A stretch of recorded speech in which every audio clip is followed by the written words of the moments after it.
Welcome everybody, and we have some good stories today. We're going to have stories about snails. Have you ever seen a snail? I think you actually have. You've probably seen them in your garden when you're outside in the springtime. And this is what a snail looks like. It has a shell, and it's got this long, sort of a slimy neck, and it's got some antenna. We're going to make a snail today.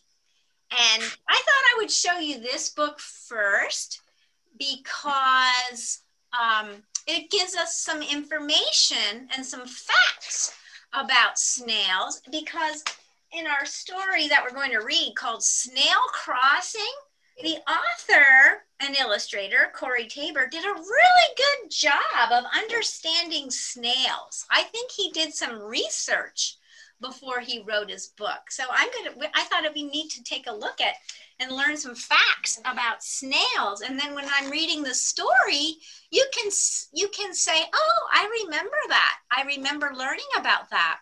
So this is what a snail looks like. It has this shell, and it's got this soft body.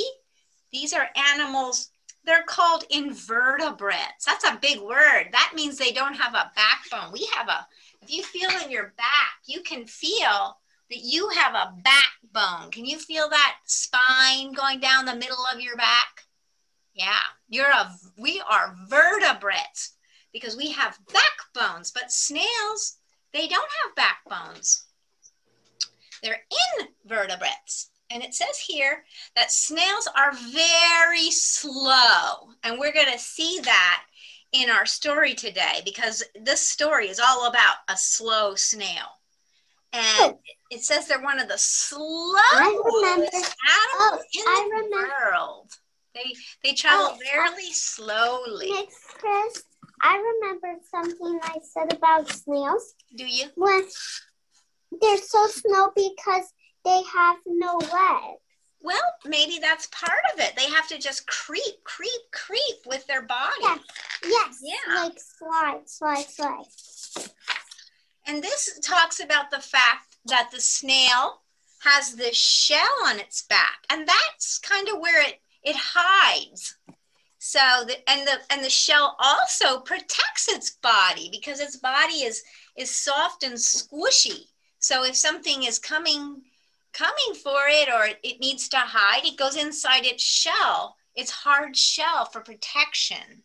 Like a turtle shell. Yes, it's kind of just like a turtle. That's a good connection, Riley. Very good. And then it also has these things called tentacles. You can maybe see them here.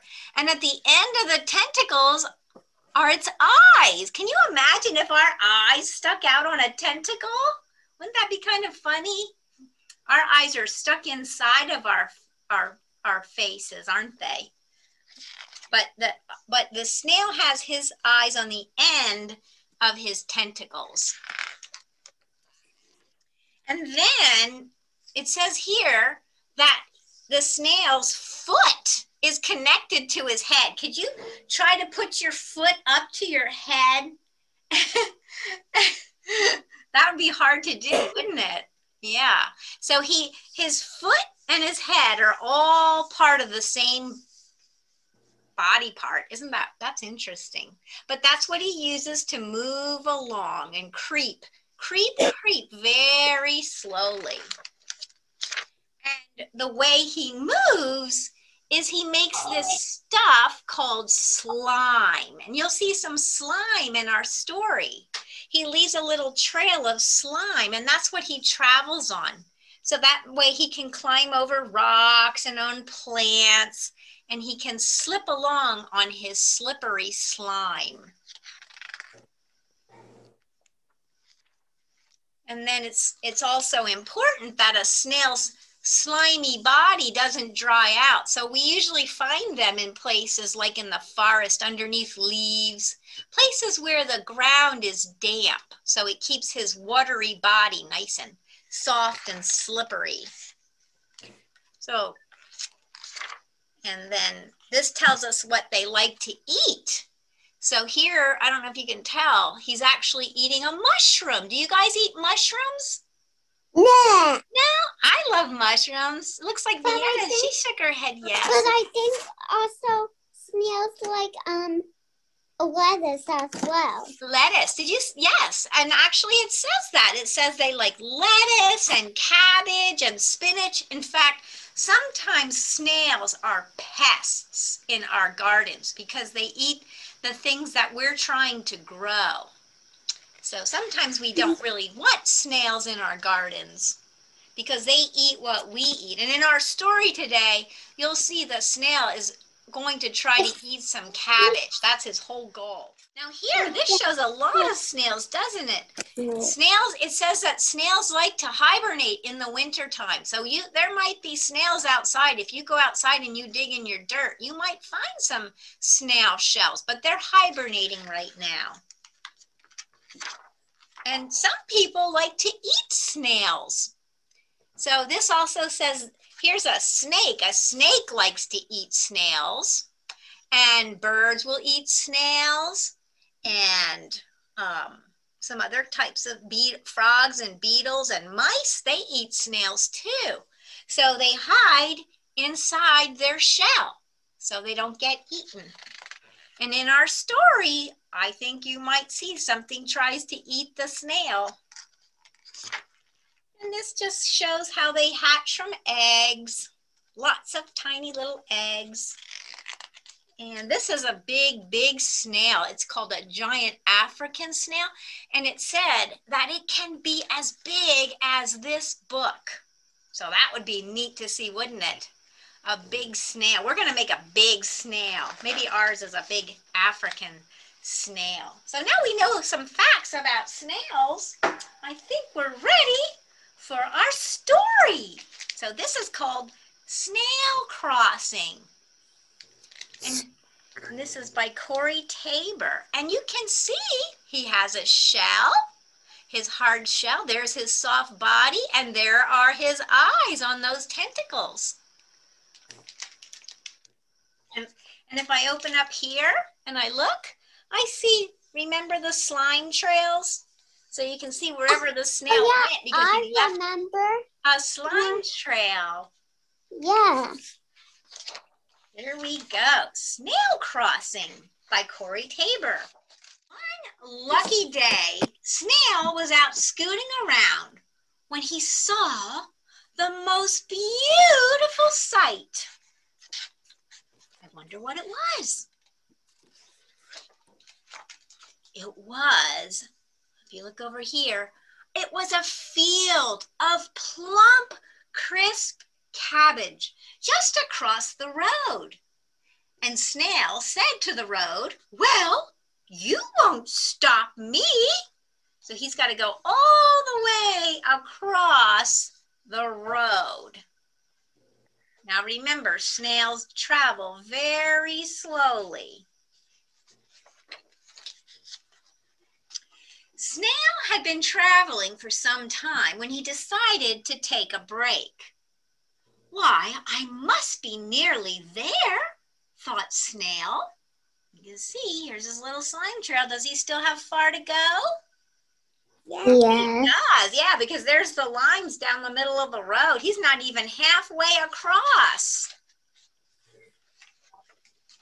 He was watching the grumbling gray clouds when he felt something coming his way. What it was, Snail couldn't say. Some things are too big and fast for snails to ponder. So he doesn't even know what this is. You guys know what that is, right? Mm-hmm. It's a truck. Yeah, it might run him over if he doesn't get out of the way. "Well, you won't stop me," said Snail to the thing. Snail was cabbage bound and nothing could stand in his way. So off he went. But then some ants came along. "Hey, you're standing in our way. We've got a road to cross here," yelled a troop of rowdy ants. And they probably would have carried on like that if it hadn't started to rain.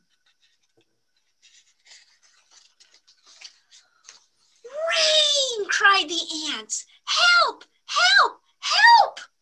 Cabbage bound or not, Snail couldn't just leave them there. He said, come in before you drown. So Snail went inside his shell to hide, and he invited the ants to come in too. Wasn't that nice? That was very nice. Oh, and look, it's dark inside, isn't it? Yeah. But Snail asked, would you like some tea? And the ants said, oh, yes, please. Thank you. That would be lovely. And then there was a click. And suddenly, now it was light inside. We're very sorry about earlier. Terribly sorry. Sometimes we get a bit antsy, said the ants. Oh, that's okay, said Snail. I know the feeling. And he told them all about the plump, crisp cabbage just across the road. Said the ants.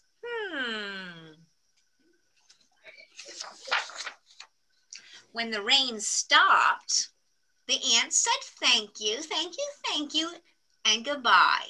And Snail said, well, I hope you'll come back soon.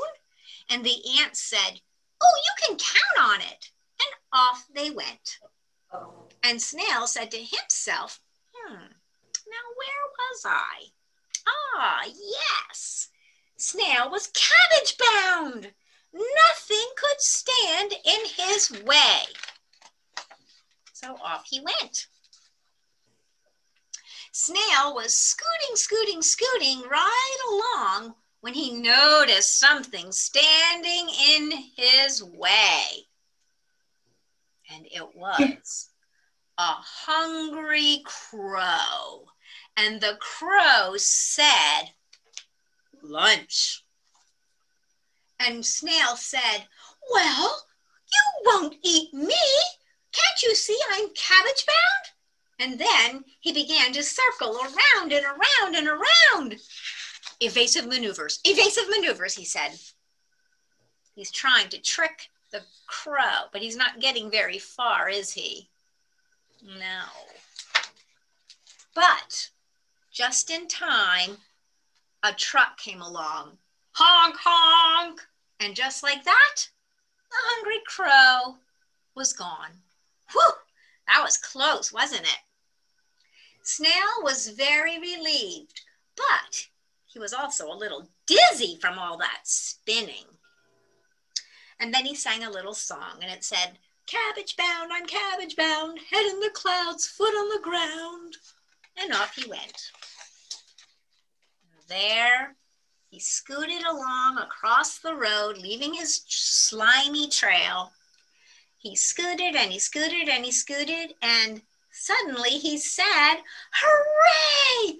I made it! But wait! He looked from side to side. Where was the cabbage? Uh-oh. Do you see what he did?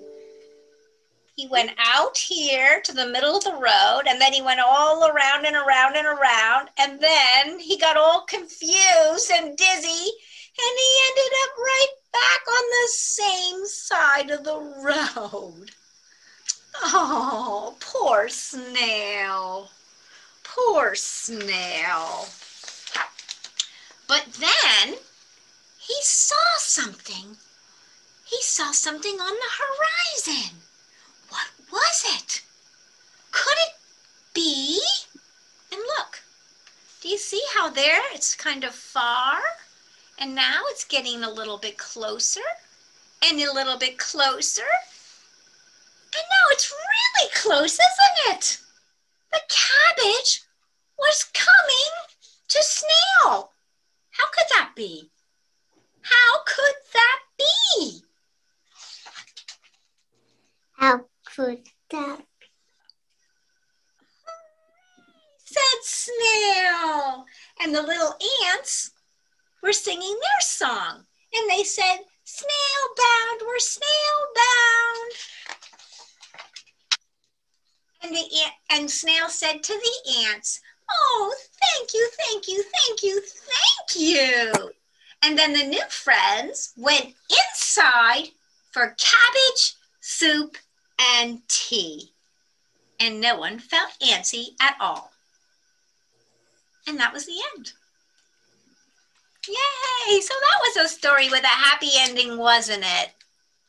And I thought that was so nice because the snail helped the ants. He saved them from the rain and offered them tea. And then they helped him in return. So that was a nice story with a very good message. So I hope you guys like that one. And now I think it's time for us to do a little rhyme. Okay, so we're going to do, well, there was a blackbird in the story who almost ate the snail, wasn't there? Two little blackbirds. Okay, so get your little blackbirds ready.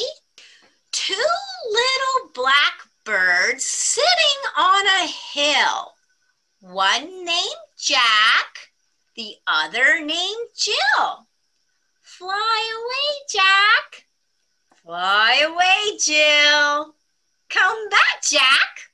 Come back, Jill. And now we're gonna have two little blackbirds flying in the sky. So let them fly. Woo! Two little blackbirds flying in the sky. One named Low, the other named High. Fly away, Low. Fly away, High. Come back, Low. Come back, High. Woo! Okay, now we have two little blackbirds sitting on a pole. Yes, a pole. One named Fast, woo! The other named Slow. Fly away, Fast. Fly away, Slow. Come back, Fast. Come back, Slow. Okay, now we have two little blackbirds sitting on a gate.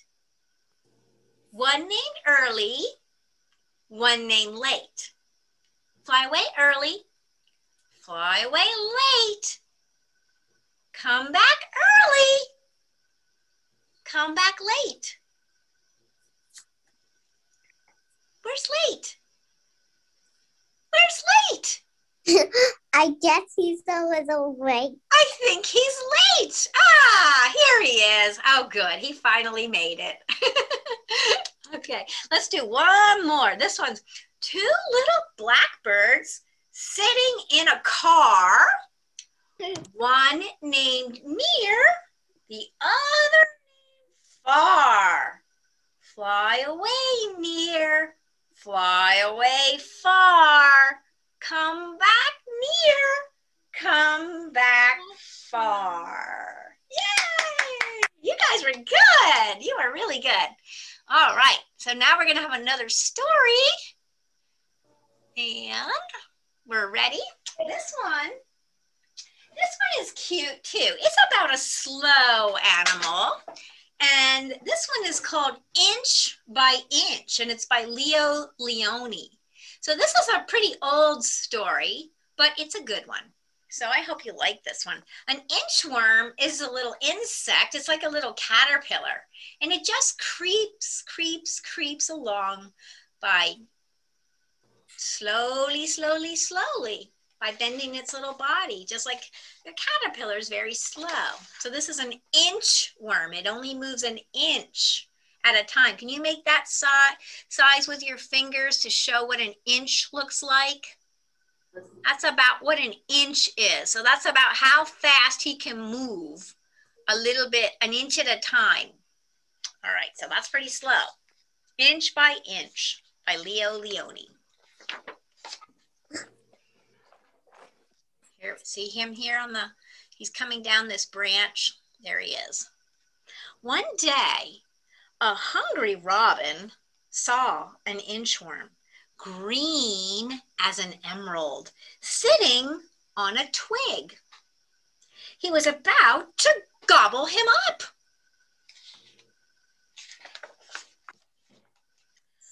But the inchworm said, "Oh, don't eat me.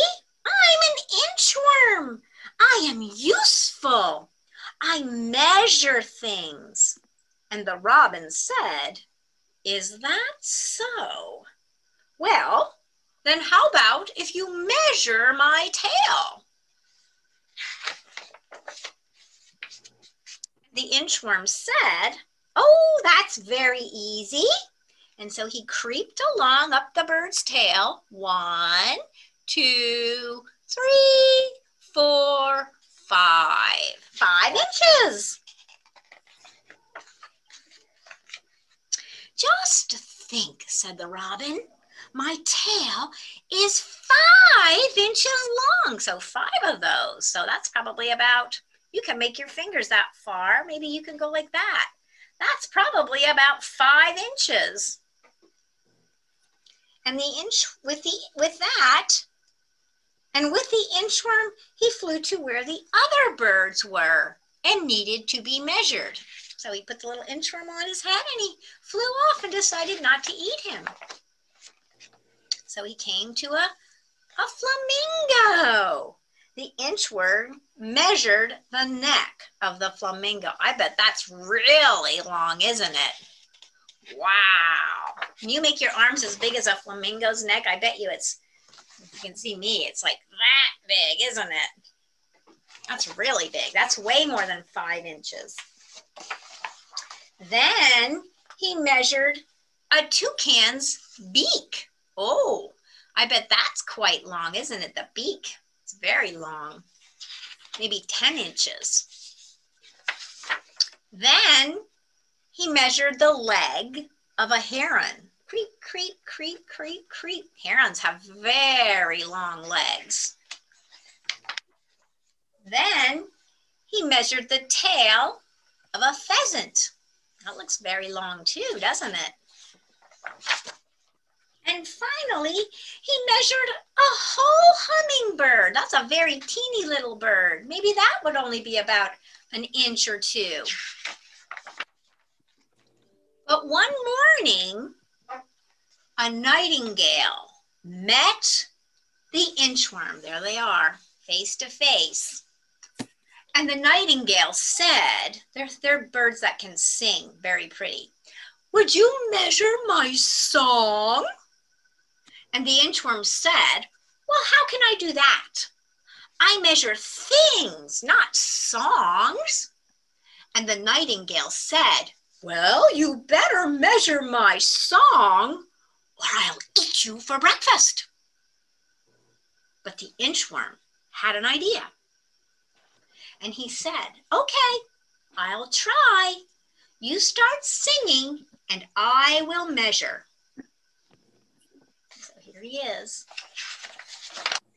And the nightingale sang and the inchworm measured away. What is he up to?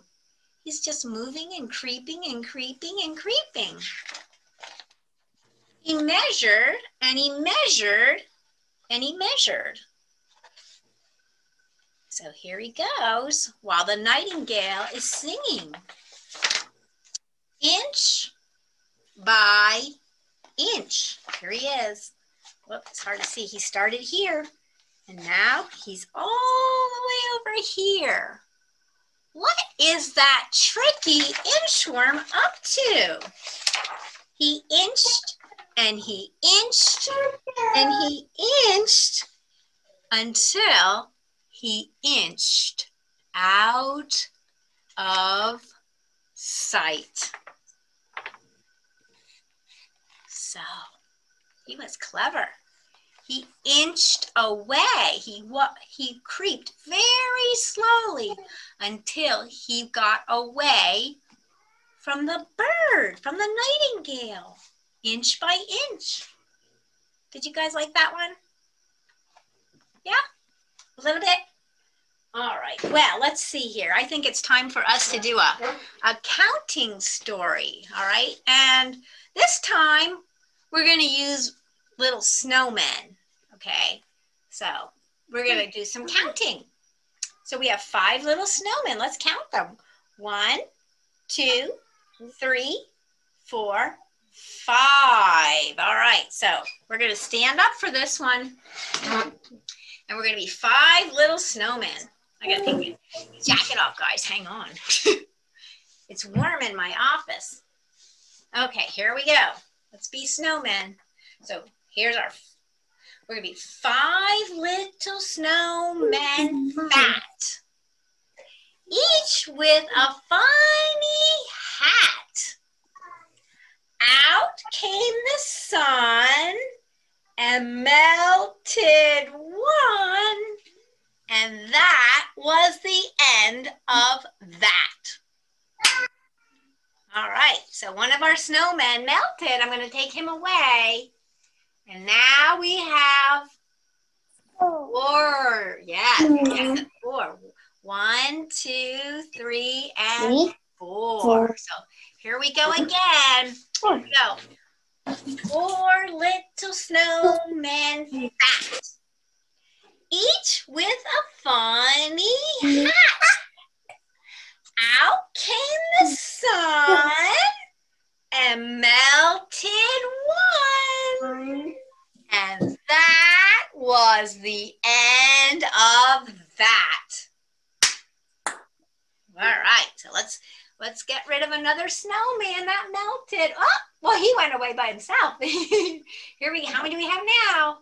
3. 1, 2, and 3. So here we go. 3 little snowmen fat, each with a funny hat. Came the sun and melted one, and that was the end of that. All now right. there's 2. Now that's right. Now we have 2. I'm going to take away my purple one. So now we have one with a blue hat and one with a black hat. Okay, and we have 1, 2. So here we go. 2 little snowmen fat, each with a funny hat. Out came the sun and melted one, and that was the end of that. There's only Okay, one so here we go. Here's our last little snowman. Yeah. There's one. So here we go. 1 little snowman fat, him with a funny hat. Out came the sun and melted one, and that was the end of that. Now there are 0. Now there are 0 snowmen. That's right. Okay, well, are we ready for one more little story before it's time to make our craft? This one is called Slowly, Slowly Said the Sloth. So this is a sloth, and he's an animal that kind of looks like a monkey, doesn't he? He lives in the tree. But he's very slow, and some would say he's very lazy. But I thought this tied in nicely with our slow animals, our slow inchworm and our slow snail. And this is by Eric Carle. So here he is hanging in the tree.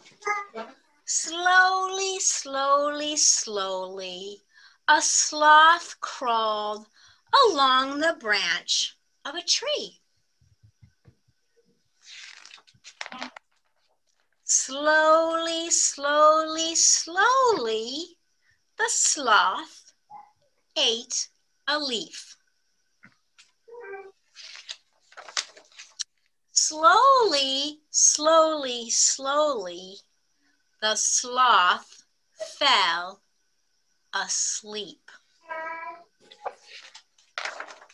Slowly, slowly, slowly, the sloth woke up. All day long, the sloth hung upside down in the tree. All night long, the sloth hung upside down in the tree. Even when it rained, the sloth hung upside down in the tree. A monkey called one day, "Why are you so slow?" But the sloth didn't answer. And then the caiman called, there's the caiman crocodile, "Why are you so quiet?" But the sloth didn't answer. And then the anteater called, "Why are you so boring?" But the sloth didn't answer. And then the jaguar called, "Why are you so lazy?" And the sloth thought, and he thought, and he thought for a long, long, long time.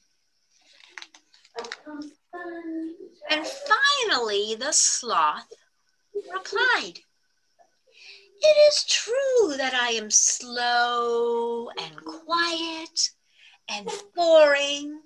I am lackadaisical, I dawdle, and I dilly-dally. I'm also unflappable, languid, stoic, impassive, sluggish, lethargic, placid, calm, mellow, laid back, and, well, slothful. I am relaxed and tranquil, and I like to live in peace, but I am not lazy." And then the sloth yawned and said, "That's just how I am. I like to do things slowly, slowly, slowly." Do you like to do things slowly, or do you like to do things fast? I'm slow. I am very slow. I am like a sloth. But, well, I like to do things slowly. And when I do things fast, I usually make a lot of mistakes. Anyway, we're going to make a snail. So what we need for our snail today is a paper plate and some markers and some scissors and some glue. And my paper plate! You know, some pipe cleaners, but if you don't have pipe cleaners, little twisties will do. What do you think this will be on our snail? What body part? Do you remember what that was called? Where the eyes were on the snail? The tentacles. Yeah. This is what we're making with our plate, okay? Oh my goodness. So it's kind of like a slinky snail. Okay? And so what we're going to need to do is we're going to look at our paper plate, and it has maybe your plate is like mine, and it has this little center line around it. You can kind of see it if I cut my plate. You can see that line. So we're going to make a little line. You might need some help from your grown-up. I made my last snail in orange, so I think I'm going to use a different color this time around. There we go. All right. I'm going to start with blue this time. I'm going to make a blue snail. So I'm just going to start, and I'm going to follow that line that's on my plate. And then I'm going to go around and around and around like that, okay? And then I'm going to, it'll make it easier for you to see. So I'm going to do what I did on my other one. I'm just going to make some nice lines on my snail. And this is the part where we really are just going to decorate it and make it real pretty and colorful. We'll do that before we do any cutting. Okay, and maybe now I'm just going to make some polka dots all over my snail to make it pretty.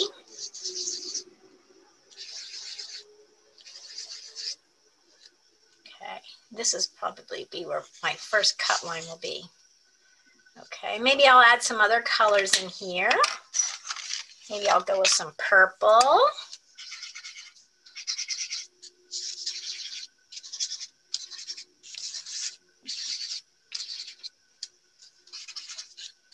I'll put some more stripes inside.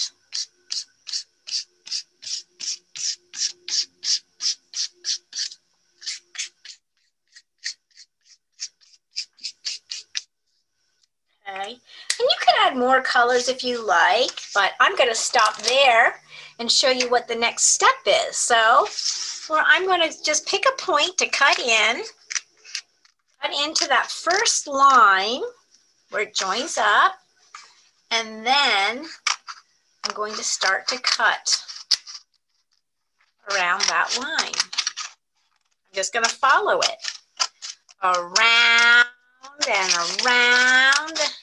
And you don't have to cut right on it, but it's just kind of your guide. Around and around and around we go.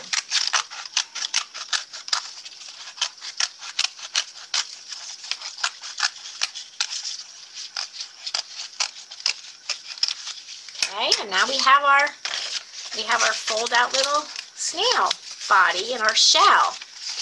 And now I'm just going to, where it joins up here, I'm going to make it just a little bit shorter. Okay, so there it ends. And now this is where I'm going to put I'm going to give him a nice happy smile. Because he's a very happy snail because he got his cabbage. And he has some friends that are his aunts. And now I'm going to attach some tentacles for my snail. So I'm just going to take my pipe cleaner, and if you don't have a pipe cleaner, a twisty tie from your bread bag will be just perfect. So I folded it in half, and then at the end, I'm just going to wrap it around my finger like that. This is where we're going to attach our eye. Okay, all right. And now I'm going to take some, you could use your scrap paper to make your eye, or if you have any little piece of paper, I have a little piece of paper here. I'm going to make my eyes. I'm going to make two, whoops, you can't see that, 2 little dots. Those will be my snail's eyes. I'm going to cut that. Maybe you'll need some help from your grown-up on this part. Or maybe you can do it by yourself. I'm just going to cut kind of around that. And it's good to let some of that white show. Okay, like that. And that's going to go on one end of my tentacle.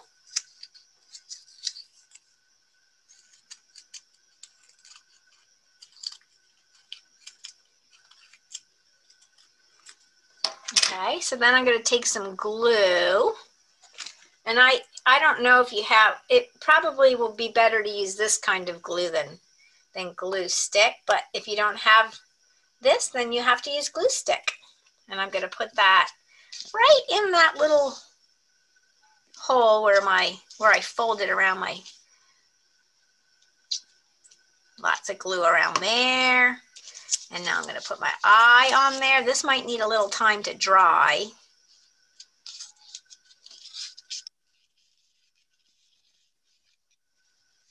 I'm going to add some to my other side.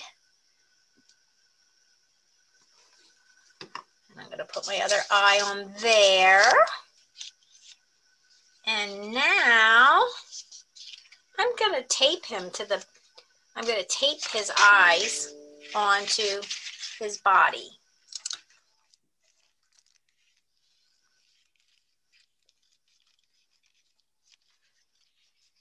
And there we have it. All right, so that's how to make a snail. And I hope you guys enjoyed our story time today.